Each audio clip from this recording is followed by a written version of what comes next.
Hello friends, welcome to my channel. तो आपण मैंने तो प्रिपरेशन देखी जानीपे आज कि कौन हबार अच्छी। तो आज खरा बहुत जोर हे पखाड़ टे खाइबा इच्छा है। जेहेतु आज मंगलवार थिला तो से नॉनवेज हेनी ना माछ भजा तो होता। तो से सजना शाग टे बाड़ी आनी भाजी देती। ये मु सब प्रिपरेशन सारी देती। चलतु आग बनवा स्टार्ट करदे। ये पियाज लंका रसुण छेचा शाग ये बाछिकी रखीदे। तापर परिवा सब काटी नहीं मत मिक्स परिवा पकेले मत नुह घरे भी समस्त भल लगे। चलतु आग आम स्टार्ट करदे प्रिपरेशन। तो ये मुझे कड़े बसई देती। कड़े बसई सारापर तेल पकई तेल बहुत जोर गरम हाँपाई छाड़ी देखो केते बढ़िया से आमर तेल गरम हो सारा। तो ये फुटण आमर सुखिला लंका गोटे मु दिखंड कर पकई देती। तो ये मो पियाज पकई देती। तेलटा बढ़िया से फुटण फुटी सारापर एपट सेपट करके भल भाव घाटी नेबी। हाल्का टिके नरम हवा जाके पियाजटा को मुझे फ्राए करनेबी। तो देखो आमर पियाजटा मुझे भल भाव गोले गाड़ी देती। केते बढ़िया से पूरा पियाजटा फ्राए हो गला। तो ये आम परिवा गुड़ा पकईदबा। मो सब परिवा जो काटिकी रखी सब पकई देती। तापर से मु पकेबी टिके हलदी गुंड आउ टिके जो सरी लुण टिके पकई नेबी। हलदी गुंड टिके पकई नहीं तापर लुण गोटे चमच पकई नौची। तापर भल भाव गोले गाड़ी देवी। मुझे लुण एकाथरे पकई देती। आउ शागरे पकईबिनी।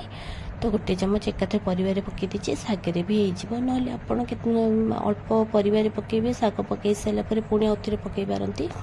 तो मुझे एकाथरे पकई देती। देखो तो ये बढ़िया भाव में परिवा गोले गोले सारापर घोड़े किसी समय छाड़देवी। हाल्का टिके सिझापी हाल्का सिझेबी कारण शाग सांगे ये सिझ आउ थे। तो देखो तो 5-10 मिनट गलापर मु प्लेटा को काढ़ी नौ 5 मिनट गलापर। तो देखो तो केते बढ़िया से आमर अधा सिझा हो गला पूरा परिवा गुड़िक। मुझे लुहा कड़िका मारी चेक करदेवी। तो आमर परफेक्ट पूरा हो गला।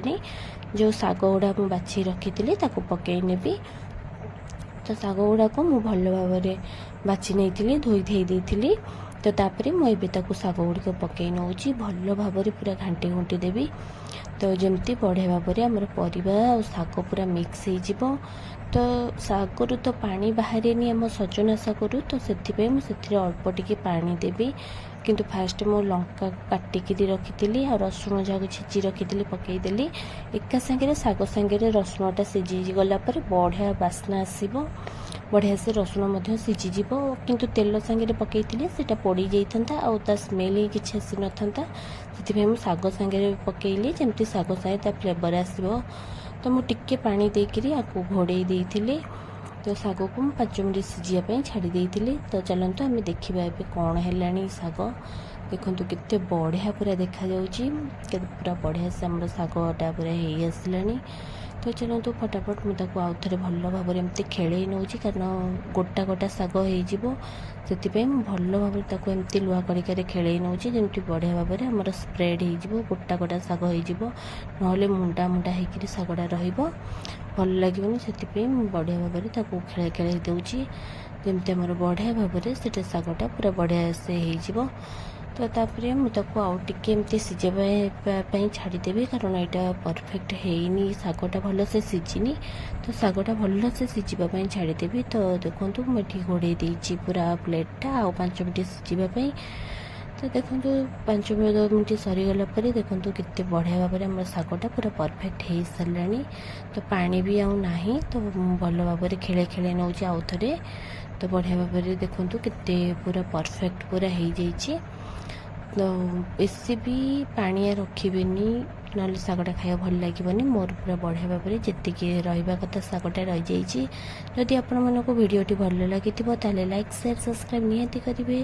तो मुझे पुणी शेयर करी आपण मानक गोटे बढ़िया आ रेसिपी। देखो लुक केते बढ़िया आसूची शागर आ पखाल सांगे गरम गरम शागटा पूरा आज जमीज। तो आपण मैंने निहाती ट्राए करेंगे आ मते कमेंट रे निहाती भाव में जनइबे। ନିହାତି ସମସ୍ତେ ସଜନା ଶାଗ ତ ଖାଇଥିବେ, କିନ୍ତୁ ଗରମ ଗରମ ଶାଗ ନିହାତି ପଖାଳ ସାଙ୍ଗରେ ଥରେ ଟ୍ରାଏ କରିବେ। ତ ଆଜିର ଭିଡ଼ିଓକୁ ମୁଁ ଏଇଠି ରଖୁଛି, ପୁଣି ଦେଖାବ ଆଉ ଗୋଟେ ଭିଡ଼ିଓରେ। ରହୁଛି, ଜୟ ଜଗନ୍ନାଥ। ଦେଖନ୍ତୁ କେତେ ବଢ଼ିଆ ଲୁକ୍ ଆସିଛି ଆମ ଶାଗର। ତ ମୋ ଚ୍ୟାନେଲକୁ ଲାଇକ୍, ସେୟାର ଆଣ୍ଡ ସବସ୍କ୍ରାଇବ୍ କରିବାକୁ ଭୁଲିବେନି। ପ୍ଲିଜ୍ କମେଣ୍ଟ କରିବେ ନିହାତି ଭାବରେ ଆପଣଙ୍କର ସଜନା ଶାଗର ରେସିପି। ରହିଲି, ନମସ୍କାର।